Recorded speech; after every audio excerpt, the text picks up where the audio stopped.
সারা দেশের সেনাবাহিনীর নেতৃত্বে যৌথ বাহিনীর অভিযানে গত ৮ দিনে ১৭১ জনকে আটক করা হয়েছে।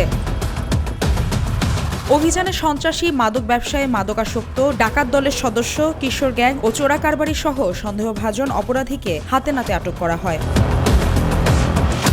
আন্তঃবাহিনী জনসংযোগ পরিদপ্তর জানিয়েছে, গত ১ জানুয়ারি থেকে ৮ জানুয়ারি পর্যন্ত বাংলাদেশ সেনাবাহিনীর বিভিন্ন পদাতিক, ডিভিশন ও স্বতন্ত্র ব্রিগেডের অধীন ইউনিটসমূহ অন্যান্য আইনশৃঙ্খলা বাহিনীর সমন্বয়ে রাজধানীসহ দেশের বিভিন্ন এলাকায় একাধিক যৌথ অভিযান পরিচালনা করে।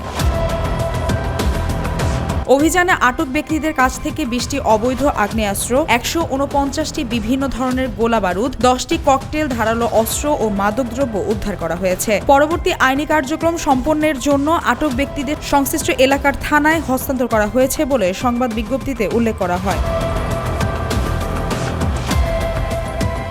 এদিকে দেশব্যাপী জননিরাপত্তা নিশ্চিত করতে সেনাবাহিনী নিয়মিত টহল ও নিরাপত্তা অভিযান চালিয়ে যাচ্ছে। পাশাপাশি শিল্পাঞ্চলে উদ্ভূত শ্রমিক অসন্তোষ নিয়ন্ত্রণেও সেনাবাহিনী দায়িত্ব পালন করছে। সার্বিক আইনশৃঙ্খলা পরিস্থিতি স্বাভাবিক রাখতে এই ধরনের অভিযান অব্যাহত থাকবে বলে জানানো হয়েছে। মালিহা চৌধুরী, আয়না টেলিভিশন, ঢাকা।